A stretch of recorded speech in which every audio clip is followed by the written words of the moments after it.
করি যেভাবে শুরু করেছি, লিখে তাই ধরে। শুরুতেই কয়েকটি কথা বলে নেওয়া দরকার। প্রথমত, যদিও পাঠ শব্দের অন্যতম আভিধানিক অর্থ হল পঠন বা পড়া, ভুবন শব্দের প্রায়োগিক অর্থে কিন্তু বিশ্ব বা পৃথিবী ছাড়াও ভবন, গৃহ, পল্লী, পাড়া, এমনকি সঙ্গী, লোক ইত্যাদিও সচল। এই অর্থ খুঁজে পেয়েছি আমরা বঙ্গীয় শব্দকোষ থেকে, যা সংকলন করেছেন শ্রদ্ধেয় হরিচরণ বন্দ্যোপাধ্যায়। সুতরাং পাঠের ভুবন ও রবীন্দ্রনাথ শীর্ষক কোনো আলোচনায় আমার মতো জ্ঞানবাদগ্রস্ত মানুষ বিপুল রবীন্দ্র বিশ্ব সঞ্চরণের ঝুঁকি না নিয়ে সর্বক্ষুদ্র পাড়া বা গৃহেই যে সন্ধান করবেন তেমনটাই স্বাভাবিক। অর্থাৎ শ্রোতা কিংবা পাঠকের প্রত্যাশার পরিসরটাকে আমি প্রথমে অনেকটা ছোট করে আনতে চাই। দ্বিতীয়ত, কেন বাদগ্রস্ত হওয়া সত্ত্বেও কেন বাতিগ্রস্ত হওয়ার বাসনা আমার একেবারেই নেই। কোন পূর্ব সিদ্ধান্ত অনুযায়ী তথ্য সংগ্রহ করে প্রমাণ করে দেওয়া যে রবীন্দ্রনাথ ঠাকুর নামক একজন মহামানব ছিলেন, বই অন্তঃপ্রাণ, অথবা বই ছিল তার দু চোখের বিষ। তিনি সর্বক্ষণ বইয়ের পাতায় ডুবে থাকতেন, অথবা একেবারেই বইয়ের পাতা উল্টাতেন না, এমন কোন সিঁড়ি ভাঙা অঙ্ক কষার অভিপ্রায় আমার নেই। বস্তুত রবীন্দ্র রচনার যে বিপুল বৈচিত্র্য, পর্বে পর্বে রূপান্তরের যে নিয়ত সাক্ষ্য, তা আমার মতো অর্পাতিনকে বিহ্বল করে, কোন প্রতিপাদ্যে পৌঁছতে বাধা দেয়। একজন মানুষ বাল্যে যা ভেবেছিলেন, কৈশোরে তা থেকে ভিন্ন। কৈশোরে যা ভাবছেন, যৌবনে তা নয়। প্রৌঢ়ত্ব আবার অন্য কথা নিয়ে হাজির, পার্থক্য আরো এক ভিন্নতর বাণী। নানা রবীন্দ্রনাথের গাঁথা সেই মালার কোনটা সত্য আর কোনটা নয় তা জানার ক্ষমতা বা বলার স্পর্ধা আমার নেই। সুতরাং রবীন্দ্রনাথের কথাতেই বলি, পথের প্রান্তে আমার তীর্থ নয়, পথের দুধারে আছে মোর দেবালয়। এইটুকু আমি একবার এদিকে চাইব, আর একবার ওদিকে চাইতে চাইতে চলব, কিন্তু কোথায় পৌঁছব না, এটাই আমার পূর্ব সিদ্ধান্ত। পাঠ বলতে ভদ্র পাঠ, প্রেমপত্র পাঠ, মনুষ্য চরিত্র পাঠ, প্রকৃতি পাঠ ইত্যাদি বহু কিছুকেই বোঝাতে পারে। গ্রন্থ পাঠ বা বই পড়া তারই একটি, এবং সেই একটি ঘিরেই আমাদের আজকের আলোচনা। বইও আবার দু প্রকারের। রবীন্দ্রনাথের কথায় বলি, পৃথিবীর পুস্তক সাধারণকে পাঠ্য পুস্তক এবং অপাঠ্য পুস্তক প্রধানত এই দুই ভাগে বিভক্ত করা যাইতে পারে। স্কুল ছোট রবীন্দ্রনাথ যে টেক্সটবুক কমিটির নিয়মিত পাঠ্য বই পড়েননি, এটা সাধারণ গতিতেই ধরা পড়ে। একথা বলা মাত্রই জীবন স্মৃতির পাঠকেরা আমায় কান মলে দেখিয়ে দেবেন গৃহশিক্ষকদের তত্ত্বাবধানে পাঠ্য বইয়ের ঘেরাটোপেও তিনি কেমন কতদিন বিভব হয়েছিলেন। তর্কের নেশায় জীবন স্মৃতি থেকেই যদি তাদের আমি শোনাই এই কথাগুলো, রবীন্দ্রনাথের কথা। তিনি বলছেন, এই স্কুলের উৎপাদ কিছুই ছিল না, তবু হাজার হইল ইহা স্কুল। ইহার ঘরগুলা নির্মম, ইহার দেয়ালগুলা পাহারার মতো, ইহার মধ্যে বাড়ির ভাগ কিছু নাই। ইহা খোপাল একটা বড় বাক্স, কোথায় কোনো সজ্জা নাই, ছবি নাই, রং নাই, ছেলেদের হৃদয়কে আকর্ষণ করিবার লেশ মাত্র চেষ্টা নেই। ছেলেদের যে ভালো মন্দ লাগা বলিয়া একটা খুব মস্ত জিনিস আছে বিদ্যালয় হইতে, সেই চিন্তা একেবারে নির্বাসিত। সেই জন্যে বিদ্যালয়ের দেউড়ি পার হইয়া তাহার সংকীর্ণ আঙিনার মধ্যে পা দিবা মাত্র তৎক্ষণাৎ সমস্ত মন বিমর্ষ হইয়া যাইত। অতএব স্কুলের সঙ্গে আমার সেই পালাইবার সম্পর্কটা আর কোনোদিনই খুঁজিল না। রবীন্দ্রনাথ এখানে শেষ করছেন। এবার যারা এই কথা শুনে বলবেন যে শুধুই তো বিদ্যালয় পরিবেশ সম্পর্কে কবি স্বকীয় বিতৃষ্ণা, কেননা তিনি জানিয়েছেন মুন্সিকে ধরে বেঙ্গল একাডেমির অধ্যক্ষের কাছে চিঠি পাঠিয়ে ছুটি নিতেন সে ছুটি সহজেই মঞ্জুর হতো, কেননা তিনি বলছেন, কারণ তাহার নিশ্চয়ই জানা ছিল যে আমরা স্কুলে যাই বা না যাই, তাহাতে বিদ্যা শিক্ষা সম্বন্ধে আমাদের কিছুমাত্র ইতর বিশেষ ঘটিবে না। এখানে আমি একটু অন্যদিকে চলে যাই, আমার লেখায় নেই। আমি লক্ষ্য করছিলাম এই কথা বলার সময় রবীন্দ্রনাথ কতগুলো স্কুলে পড়েছেন। আমি খুঁজে পেয়েছি রবীন্দ্রনাথ 5টা স্কুলে পড়েছেন, কিন্তু কোনো জায়গায় পড়া শেষ করতে পারেননি। স্কুলগুলো কিরকম না আপনারাও জানেন, ওই জীবন স্মৃতি যদি ঘাটেন দেখবেন যে ওরিয়েন্টাল সেমিনারিতে তিনি 1868-তে ভর্তি হচ্ছেন। ওই বছরেই বোধহয় কি কারণে জানা নেই নর্মাল স্কুলে আবার চলে যাচ্ছেন, এবং 71 থেকে 73, 68 পরে আবার কিছুদিন বোধহয় কোনো স্কুলেই তিনি যাননি। দেখা যাচ্ছে বেঙ্গল একাডেমি বলে একটা স্কুলে তিনি ভর্তি হচ্ছেন, সেখানেও শেষ করতে পারেননি। এবং সর্বশেষ এই কলকাতা শহরে যে স্কুলে তার 1 বছর কেটেছিল সেটা হচ্ছে সেন্ট জেভিয়ার্স স্কুল, এবং সেই স্কুলের কিন্তু ইতিহাস খুব করুণ, কারণ সেখানে রবীন্দ্রনাথ ভর্তি হয়েছিলেন তার দাদা সোমেন্দ্রনাথ এবং ভাগ্নে সত্যপ্রসাদের সঙ্গে একই ক্লাসে। পরের বছর দেখা গেল যে সোমেন্দ্রনাথ এবং সত্যপ্রসাদ প্রমোশন পেয়ে ওপরের ক্লাসে চলে গেছেন, কিন্তু রবীন্দ্রনাথ যেতে পারেননি। তার ফলে তার পড়া ওখানেই শেষ হয়েছিল এবং বাড়িতে তার পড়া শুরু হয়েছিল। এই সম্পর্কে এক সুন্দর তথ্য আমরা পেয়ে যাব। আপনারা দেখেছেন প্রশান্ত কুমার পাল, যিনি রবি জীবনী 8 খণ্ড সম্পূর্ণ করেছেন, তিনি খোঁজ করেছেন। মানে আমাদের সত্যি গর্বিত হওয়া উচিত যে আমাদের দেশে এরকম গবেষক আছেন, এবং তিনি আমাদের দুঃখে যে প্রয়াত হয়েছেন 8 খণ্ড, যেটাতে 1928 পর্যন্ত 24 পর্যন্ত তিনি রবীন্দ্রনাথের প্রায় প্রতিদিনের জীবনের কাহিনী তুলে ধরেছেন, এবং নানা সূত্র থেকে সেই অদ্ভুত কাজ তিনি খোঁজ করেছেন। যে ওই যে সেন্ট জেভিয়ার্স স্কুলে বা তখন যে কলেজের স্কুলের রেকর্ড খুঁজেছেন, খুঁজে কি পেয়েছেন আমি ওখান থেকে পড়ে শোনাচ্ছি। কিন্তু স্কুলে পড়লে স্কুলের নিয়ম কিছু মানতে হয়। পরীক্ষা উত্তীর্ণ হতে গেলে স্কুলের পাঠ্যপুস্তক পড়তে হয়। তার কিছুই না করার জন্য সেন্ট জেভিয়ার্স কলেজের 1876-এর রেকর্ডে দেখা যায় সোমেন্দ্রনাথ এবং সত্যপ্রসাদ এন্ট্রান্স ক্লাসে পৌঁছে গেলেও রবীন্দ্রনাথ 50 ইয়ার্স ক্লাসেই রয়ে গেলেন। এখানেও তার নাম টেগোর নবীন্দ্রনাথ, মানে ওখানে রেকর্ডে দেখা যাচ্ছে রবীন্দ্রনাথ ছাপা নেই, ওদের রেজিস্টারে রয়েছে নবীন্দ্রনাথ, NUBINDRNATH, টেগোর নবীন্দ্রনাথ রূপেই মুদ্রিত হয়েছে। স্কুলের খাতায় নিজের নাম বিশুদ্ধ ও উজ্জ্বল করে রাখবার দিকে তার কোনো আগ্রহ ছিল না, এটাই তার প্রমাণ। রবীন্দ্রনাথ পরীক্ষা উত্তীর্ণ হতে পারেননি কিংবা পরীক্ষা দিতেই যাননি এ সম্পর্কে নিশ্চিত করে কিছু বলা সম্ভব নয়, তবে শেষোক্ত সম্ভাবনাটাই প্রবল, কারণ পরীক্ষা দেননি। এরপরে অবশ্য বেশি দিন স্কুলের খাতায় নাম টিকিয়ে রাখার কষ্ট আর রবীন্দ্রনাথকে ভোগ করতে হয়নি। এটা এই মন্তব্যটি হচ্ছে প্রশান্ত কুমার পালের। এবং রবীন্দ্রনাথের এই যে স্কুলের পাঠ মনে হয়েছিল আমারও যে বোধহয় এখানেই শেষ হয়ে গেল, কিন্তু দুর্ভাগ্য রবীন্দ্রনাথের জীবনে আরো ছিল, কারণ তার দাদা মেজদা তিনি সত্যেন্দ্রনাথ ঠাকুর, তিনি প্রথম ভারতীয় ICS, এবং তার ছোট ভাইটি একেবারেই স্কুল পার হতে পারবে না, এটা কি হয়? তিনি রবীন্দ্রনাথ এক জায়গায় বলেছেন যে মেজদা আমাকে ব্যারিস্টারি পাশ করবার জন্য ওই বিলেতে নিয়ে গিয়েছিলেন। এখন বিলেতে নেবার পরে ব্যারিস্টারি তো এখান থেকে কোনো পাশই করেননি, কি করে পাশ করবেন? অতএব তাকে তো কোথায় পড়াতে হবে, এবং সেই পড়াতে কোথায় গেলেন না, তখন সত্যেন ঠাকুর আপনারা জানেন যে ICS হয়ে এসেছেন, 2 বছরের জন্য তিনি বিলেতে তিনি স্যাবাটিক্যাল লিভ পেয়েছেন, ছুটিতে যাবেন, এবং তার স্ত্রী জ্ঞানদানন্দিনী দেবী চলে গেছেন, পুত্র সুরেন্দ্রনাথ চলে গেছেন, কন্যা ইন্দিরা চলে গেছেন। তারপর রবীন্দ্রনাথ আহমেদাবাদ থেকে সেখানে যাচ্ছেন, এবং সেখানে লন্ডন থেকে কিছু দূরে সমুদ্রের পাড়ে ব্রাইটন শহরে একটা স্কুলে তাকে ভর্তি করে দেওয়া হয়।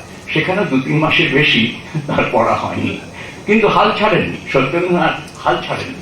তিনি বোধহয় ল্যাটিন পড়াবার জন্য ব্যবস্থা করে অক্সফোর্ড ইউনিভার্সিটিতে তিনি ব্যবস্থা করেছেন ওকে ল্যাটিন পড়াতে হবে। সেখানেও চেষ্টা করেছেন, 4 মাস হয়নি, ফেরত চলে এসেছেন, তারপর বিবাহ দিয়ে দিয়েছেন দেবেন্দ্রনাথ ফিরে আসার পরে। এই হচ্ছে রবীন্দ্রনাথের পড়াশোনার ইতিহাস। আমরা এবার চলে যাই আমার অন্য কথায়, যে বস্তুত রবীন্দ্রনাথের মধ্যে জীবনভর পরিবেশ সহ পাঠ এবং পাঠ্যের এই দ্বন্দ্বটাই আমার কাছে সবচেয়ে আকর্ষণীয় মনে হয়। রবীন্দ্রনাথ বলছেন ওই জীবন স্মৃতিতেই, আমরা স্কুলে তখন ছাত্রবৃত্তির ক্লাসের এক ক্লাস নিচে বাংলা পড়িতেছি।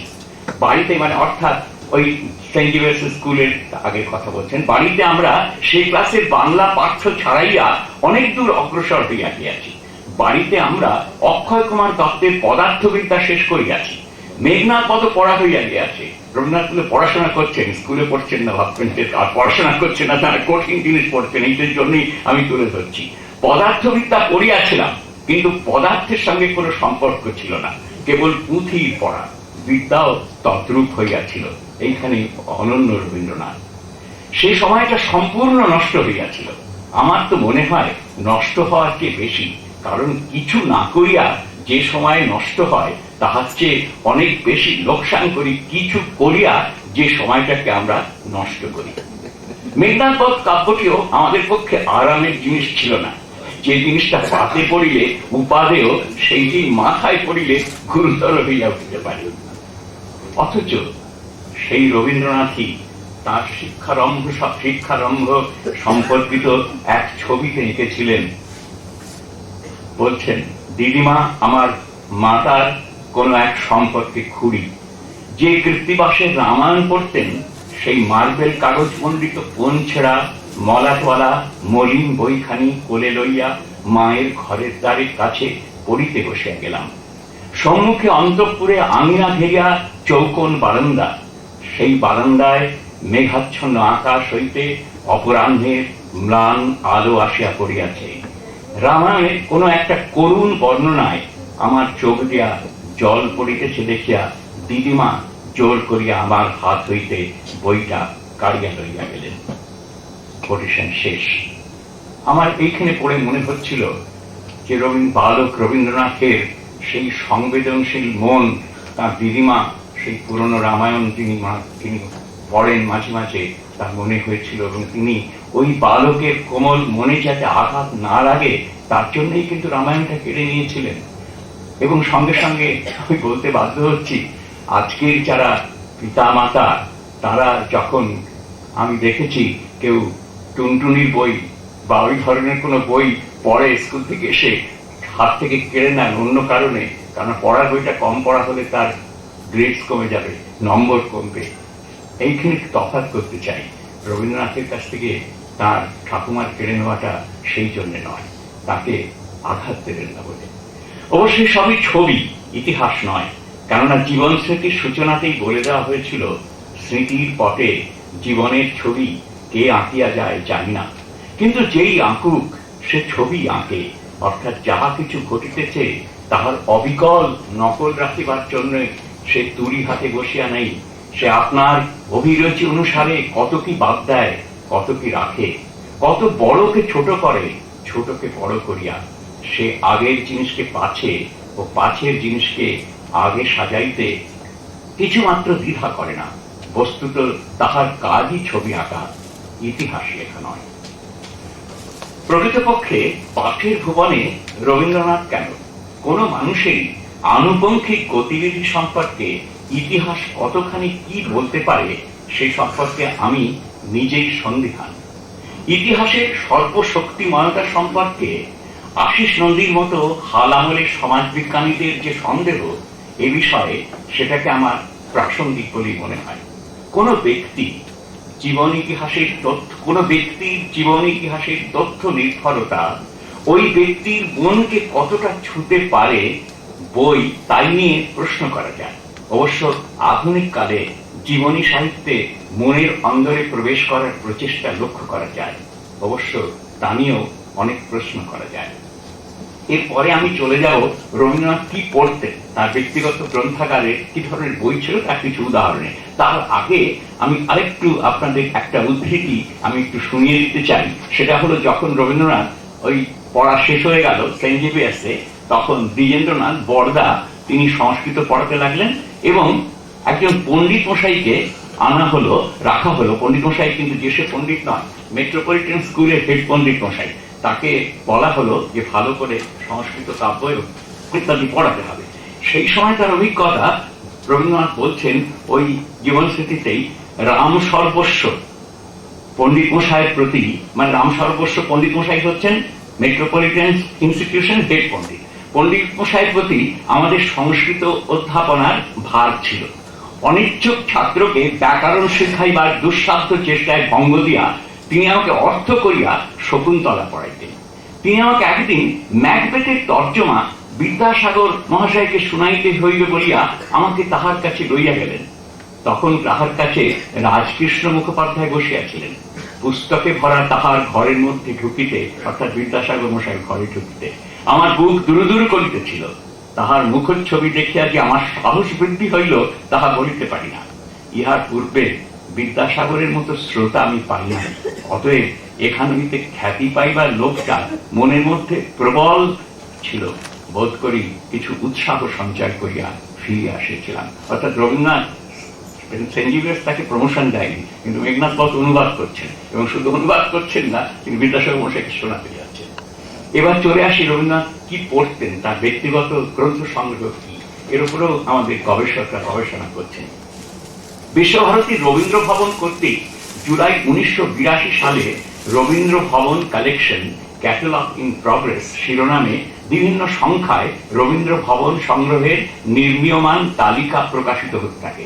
উল্লেখ করতে চাই যে প্রয়াত শিবনারায়ণ রায় তখন রবীন্দ্র ভবনের দায়িত্বে গিয়েছেন, এবং শিবনারায়ণ বাবু এই যে উদ্যোগ নিচ্ছেন যে রবীন্দ্র ভবনে শুধুমাত্র রবীন্দ্রনাথের নিজস্ব সংগ্রহ নয়, তার ম্যানুস্ক্রিপ্ট, তার ছবি, নানান ধরনের জিনিসপত্র তারও তালিকা করছেন। এবং আমি অন্তত 11টা খণ্ড দেখেছি যাতে এই বিভিন্ন ধরনের রবীন্দ্র ভবনের সংগ্রহের তালিকা তিনি করছিলেন।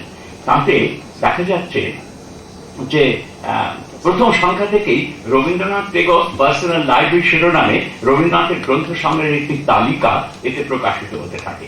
প্রথম সংখ্যায় সূচনাতে বলা হয়, books used by Rabindranath Tagore or belonging to his personal collection are scattered in the various libraries under Vishwabharati. Rabindra Bhavan is in the process of locating such books and arranging to get these transferred to the main collection in Rabindra Bhavan Library. The list includes books in Rabindra Bhavan Library. Some of these books contain marginal notes written by Rabindranath Tagore. These books are indicated by an asterisk. লক্ষ্য করবার বিষয়, ওই তালিকাতে বই যখন তালিকা করছেন তখন যারা তালিকা করছেন, ক্যাটালগ করছেন, তারা দেখছেন রবীন্দ্রনাথ যে বইগুলো পড়ে তার মার্জিনে মন্তব্য করেছেন সেগুলো আবার আলাদা নোটস দিয়ে বলে দিচ্ছেন যে এই বইগুলোর ভিতরে রবীন্দ্রনাথের নিজস্ব মার্জিনে নোটস দেওয়া আছে। অর্থাৎ তালিকাটি সম্পূর্ণভাবে রবীন্দ্রনাথের নিজস্ব সংগ্রহের নয়।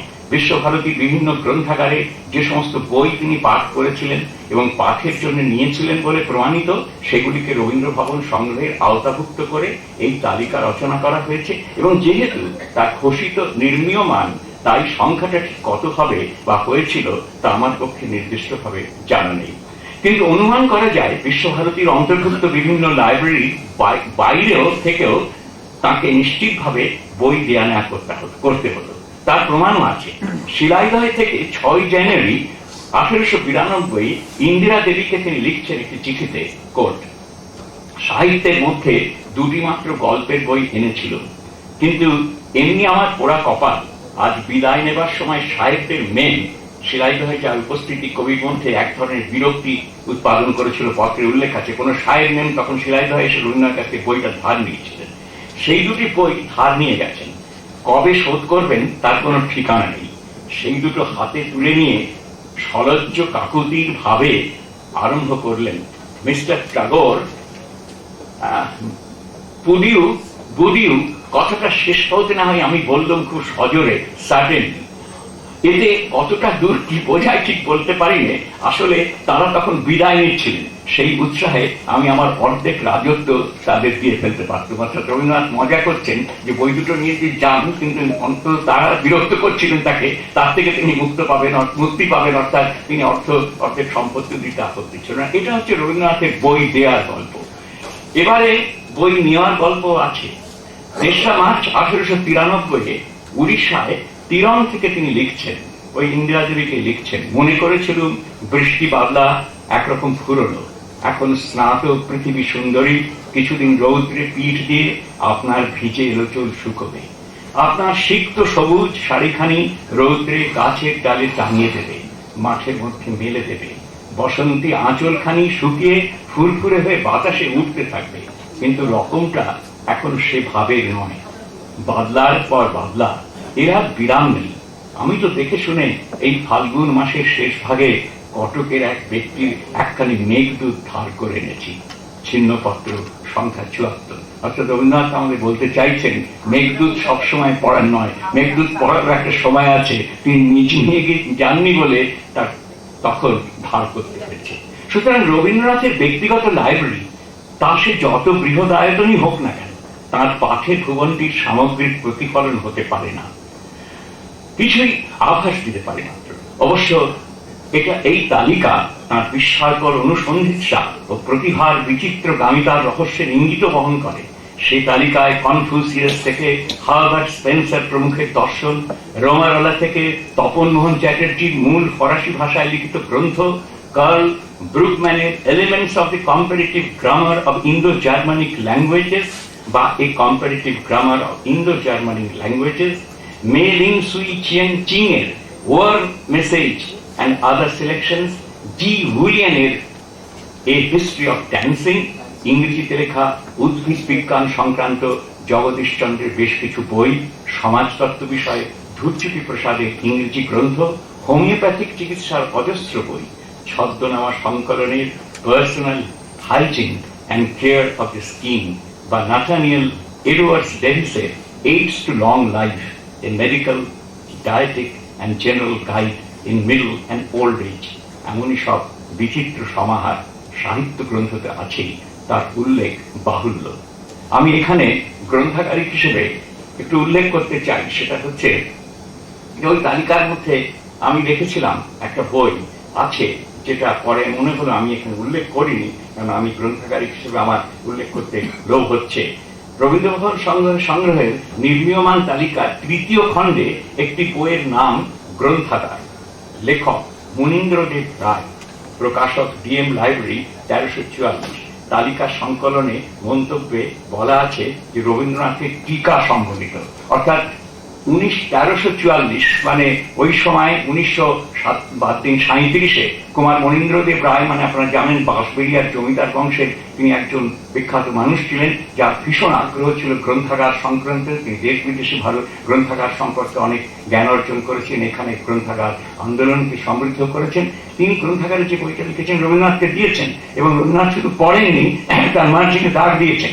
আমাকে এখানে উল্লেখ করতে হবে, আপনারা হয়তো অনেকে জানেন যে বঙ্গীয় গ্রন্থাগার পরিষদ প্রথম যখন এই কলকাতা শহরে প্রতিষ্ঠিত হয়, তার প্রথম সভাপতি রবীন্দ্রনাথ ঠাকুর, এবং সেই জন্যই দেখুন যে তারপরে ১৯৩৭-এও তিনি ১৯২৫-এ গ্রন্থাগার পরিষদের সভাপতি, ১৯৩৭-এও কিন্তু আগ্রহ হারাননি গ্রন্থাগার বিষয় মনীন্দ্রদেব রায়ের বইটি পড়ার, এবং পড়ে রক্ষা করেছেন এবং মার্জিনের দাম দিয়েছেন। প্রশ্ন হলো, তালিকাটির শিরোনাম যদি রবীন্দ্রনাথ টেগোরস পার্সোনাল লাইব্রেরি, কিন্তু তালিকা সব গ্রন্থই কি তার ব্যক্তিগত সংগ্রহের তা নয়। বিশ্বভারতীর বিভিন্ন গ্রন্থাগার থেকে নেওয়া বই নিয়ে পাঠ করা বইগুলিতেও এই তালিকার অন্তর্ভুক্ত হয়েছে। ফলে ব্যক্তিগত সংগ্রহের আয়তনটা যে ঠিক কতখানি এই তালিকা থেকে সেটা বোঝা দুষ্কর। আবার গ্রন্থ সংগ্রহ বা লাইব্রেরি সম্পর্কে রবীন্দ্রনাথের চিন্তা স্বাতন্ত্র্য সম্পর্কে আমরা অবহিত। লাইব্রেরির মুখ্য কর্তব্য প্রবন্ধে তিনি লিখেছিলেন, কোট, গৃহ্ণতা মানুষের একটা প্রধান রিপু। একবার যখন সে সংগ্রহ করতে আরম্ভ করে, তখন সংগ্রহের লক্ষ্য সে ভুলে যায়, তাকে সংখ্যার নেশায় পেয়ে বসে। লেখা লোহার সিন্ধুকে বোঝাইয়ের জন্য টাকা সংগ্রহী হোক বা সম্প্রদায়ের আয়তন বাড়াবার জন্য লোক সংগ্রহী হোক, সেই সংগ্রহ বায়ুর ধাক্কায় মানুষের মনকে ভাসিয়ে নিয়ে চলে। ঘাটে পৌঁছবার উদ্দেশ্যটা সেই অন্ধ বেগে অস্পষ্ট হয়ে ওঠে। সত্যের সম্মান বস্তুর পরিমাণে নয়, এ কথাটা মনে থাকে না। অধিকাংশ লাইব্রেরি সংগ্রহ বাতিগ্রস্ত। তার ১২ আনা বই প্রায় ব্যবহারে লাগে না। ব্যবহারযোগ্য অন্য ৪ আনা বইকে এই অতিষ্ঠিত গ্রন্থপুঞ্জ কোণঠাসা করে রাখে। আমি ব্যক্তিগত সংগ্রহে ফিরে যাই, আমরা অনেক বই কিনি, সবাইকে সব পড়ে উঠতে পারি, পরে পড়বো বলে রেখে দিই, এবং সেটা হয়তো পরবর্তী প্রজন্ম পড়েন না, কোথায় হয়তো দিয়ে দেন। কথাগুলি অত্যন্ত তীক্ষ্ণ এবং সত্য। রবীন্দ্রনাথের আগের যে কথা আমি উদ্ধৃত করলাম, যে কোনো সংগ্রহেরই এ যেন এক অনিবার্য নিয়তি। অবশ্য আবশ্যককে আড়াল করে রাখা অথবা কাল্পনিক প্রয়োজনের তাগিদে নিজেকে স্ফীত করে তোলা। কবি নিজেও তার শিকার হয়েছেন। ছিন্নপত্রের ৭৪ নম্বর চিঠিতে দেখি তার স্বীকারোক্তি। বলছেন, দুর্ভাগ্যক্রমে আমার কিছুই মুখস্থ হয় না। কবিতা ঠিক উপযুক্ত সময় মুখস্থ আবৃত্তি করে যাওয়া একটা পরম সুখ, সেটাও আমার অদৃষ্টে নেই। যখন আবশ্যক হয় তখন বইও হাতে সন্ধান করে পড়তে গিয়ে আবশ্যকটা ফুরিয়ে যায়। মনে করো, মনে ব্যথা লেগে ভারী কাঁদতে ইচ্ছে হচ্ছে, তখন যদি দারোয়ান পাঠিয়ে বাদ গেটের বাড়ি থেকে শিশি করে চোখের জল আনতে হতো, তাহলে কি মুশকিলই হতো। এই জন্য মফস্বলে যখন যাই তখন অনেকগুলো বই সঙ্গে নিতে হয়। তার সবগুলোই যে প্রতিবার পড়ি তা নয়, কিন্তু কখন কোনটা দরকার বোধ হবে তা আগে থাকতে তো জানবার জন্যই। তাই সমস্ত সরঞ্জাম হাতে রাখতে হয়। মানুষের মনের যদি নির্দিষ্ট ঋতুভেদ থাকতো তাহলে অনেক সুবিধে হতো। যেমন শীতের সময় কেবল শীতের কাপড় নিয়ে যায় এবং গরমের সময় পালাপোষ নেওয়ার কোনো দরকার মনে হয় না, তেমনি যদি জানতুম মনে কখন শীত কখন বসন্ত আসবে, তাহলে আগে থাকতে সেই রকম গদ্য কিংবা পদ্যের জোগাড় করা যেতে পারত। কিন্তু মনের ঋতু আবার ৬টা নয়, একেবারে ৫২টা, এক প্যাকেট তাসের মতো। কখন কোনটা হাতে আসে তার কিছুই ঠিক নেই। অন্তরে বসে বসে কোন খামখেয়ালি খেলোয়াড় যেই তাস ডিল করে, ওই খামখেয়ালি খেলা খেলে তার পরিচয় জানি নেই। সেই জন্য মানুষের আয়োজনের শেষ নেই। তাকে যে কত রকমের কত কি হাতে রাখতে হয় তার ঠিক নেই। সেই জন্য আমার সঙ্গে নেপালি বুদ্ধিস্টিক লিটারেচার থেকে আরম্ভ করে শেক্সপিয়ার পর্যন্ত কত রকমের যে বই আছে তার ঠিকানা নেই।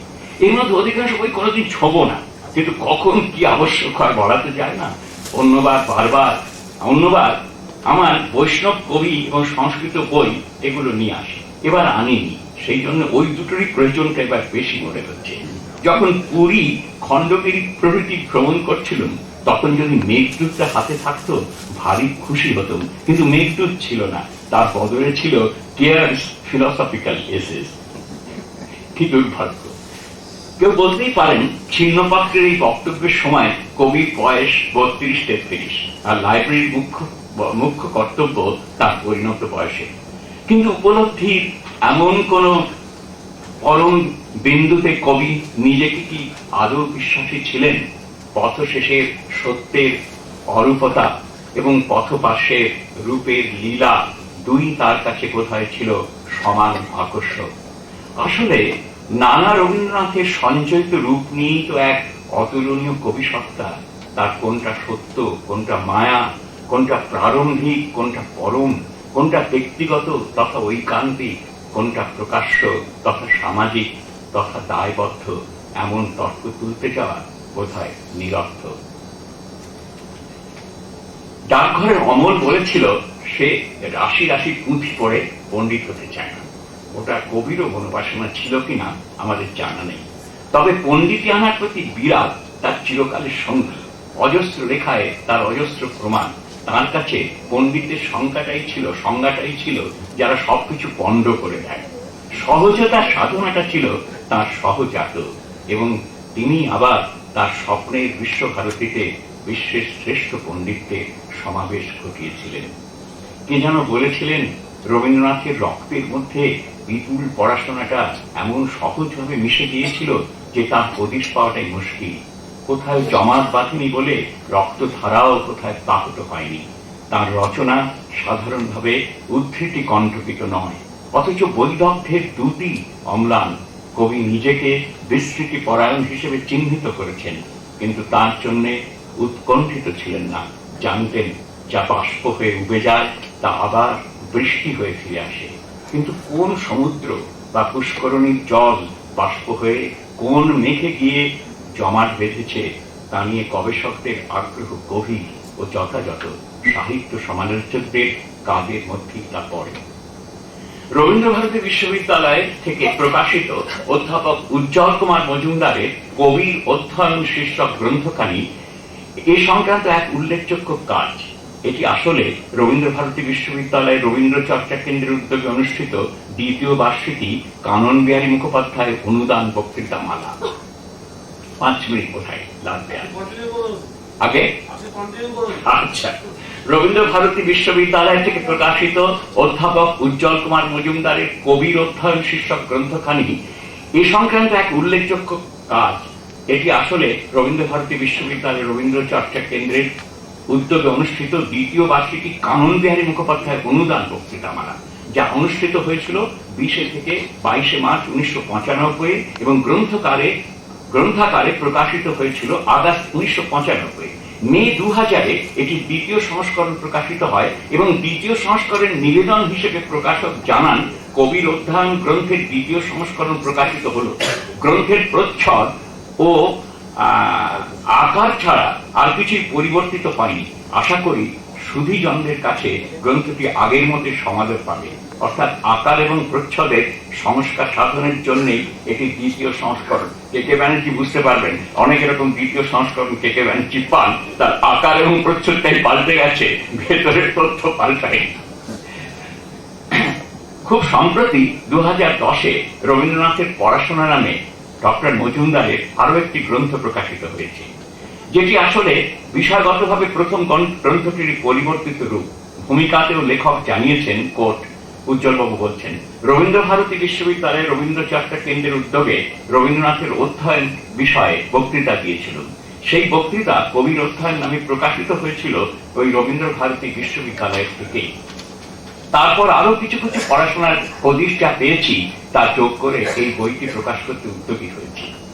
দুটি গ্রন্থের নিবেদন ও ভূমিকাতে লেখকের প্রায় একই আক্ষেপোক্তি, যে তার বক্তৃতা শুনে বা হয়তো পড়ে অনেকে প্রশ্ন করেছেন, রবীন্দ্রনাথের এইসব পড়াশোনার হিসেব করে কি হবে।